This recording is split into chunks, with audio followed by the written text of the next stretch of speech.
Saya sampaikan bahwa tidak ada yang sembunyi di kolong langit ini ya, tentang masalah hukum.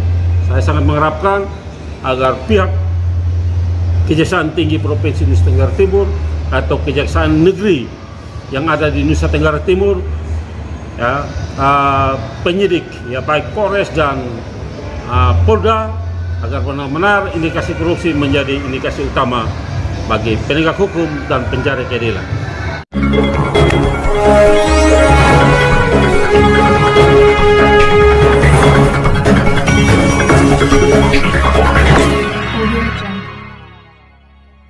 Pemirsa yang budiman, terima kasih telah mengunjungi channel Suara Fakta Hukum. Jangan lupa like, subscribe, dan komentar.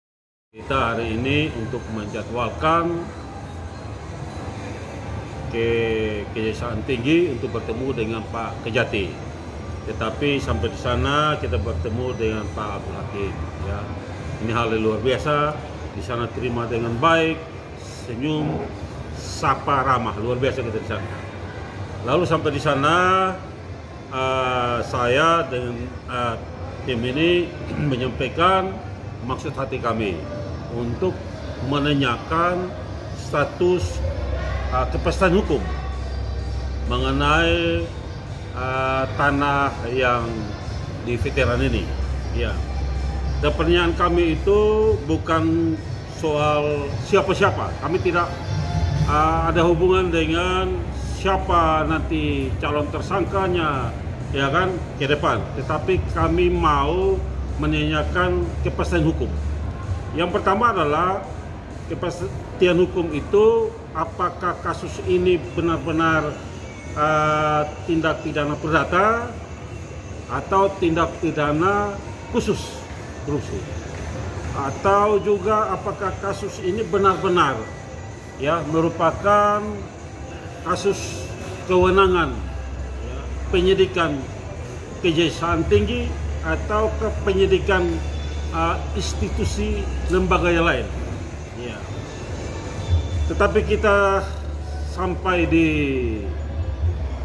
Kejati tadi, Pak Abdul Hakim menjelaskan yang luar biasa bahwa kasus ini ada dua variabel permasalahan. Yang pertama, masih diuji keperdataan kasus ini oleh pihak-pihak yang terkait, ya, pihak-pihak yang terlapor, ya, yang masih menguji kasus ini dalam kasus keperdataan. Dan di lain sisi, kasus ini juga diuji dalam tindak pidana khusus. Dan kita tahu bahwa pada tahun 2021 tahun yang lalu telah dikeluarkan pernyataan-pernyataan, ya ini ya lihat ini pernyataan-pernyataan ya, kita lihat tuh, dari pihak Kejaksaan Tinggi bahwa kasus ini dari lidik naik pada tingkat penyidikan.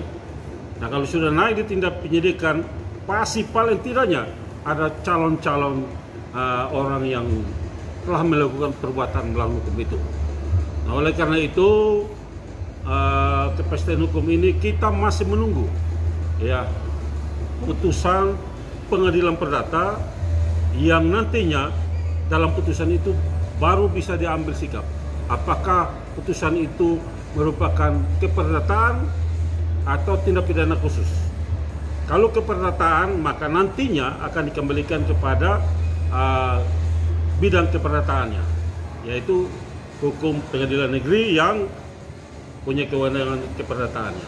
Kalau dia merupakan tindak pidana khusus, maka sudah jelas yang dari penyelidikan ke penyidikan yang nantinya ada calon-calon orang yang melakukan perbuatan melawan hukum, di situ akan ditindaklanjuti. Ya. Dalam kasus ini, menurut Bapak yang turut terlibat siapa saja? Ini perlu saya sampaikan, dalam kasus ini kami tidak ya membicarakan untuk mencari tahu siapa-siapa yang terlibat. Yang terlibat dalam perbuatan melawan hukum itu adalah oknum-oknum yang telah diperiksa oleh penyidik Kejaksaan Tinggi. Ya kami serahkan itu. Tetapi paling tidaknya tujuan kami ini untuk menanyakan status kepastian hukum tentang kasus ini. Ya, kepastian hukum yang pertama tadi saya katakan bahwa apakah benar-benar kasus ini merupakan kasus ranah perdata atau kasus ini merupakan ranah tindak pidana khusus, ataukah kasus ini merupakan kewenangan penyidikan lembaga lain, ataukah juga merupakan kewenangan peradilan lain. Nah, itu sehingga kita bisa dapat kepastian hukum yang jelas, yang pasti. Itu tujuan kami. Soal nanti siapa yang terlibat, ya, yang calon-calon perbuatan melawan hukum yang nantinya menjerat, ya silakan, itu urusan sendiri oleh penyidik Kejaksaan Tinggi. Ya.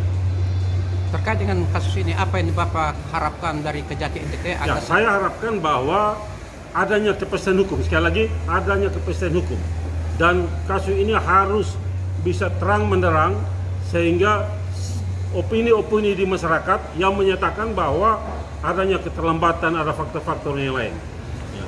Sehingga apa yang disampaikan kepada kami, ya, melalui Pak Abdul Hakim, itu luar biasa sekali, ya, dan itu penjelasan yang luar biasa bahwa benar-benar kasus ini masih ada, ya, upaya ranah hukum perdata. Jadi kita menunggu saja bersama-sama. Nanti apa putusan keperdataannya baru disikapi dengan tindak lanjuti dari kasus penyelidikan ke penyidikan dan menetapkan organ-organ tersangkanya, ya, gitu. Saat ini di NTT seperti diketahui banyak kasus yang belum terungkap. Sebagai salah satu anggota LP23 seperti apa untuk menindaklanjuti kasus ya, lain? Sekarang begini, kita itu dengan tim ini kita masih mendata. Ya, ada beberapa kasus yang masih mengendek di Kejaksaan Tinggi, dan juga ada kejaksaan yang lain yang belum terafiliasi.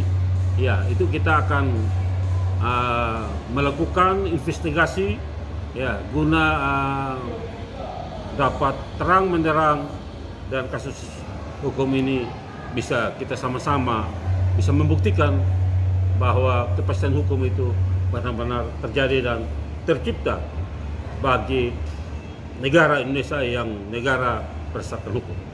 Ya. Apakah ada hal lain yang Bapak hendak sampaikan pada saat ini? Saya sampaikan bahwa tidak ada yang sembunyi di kolong langit ini, ya, tentang masalah hukum.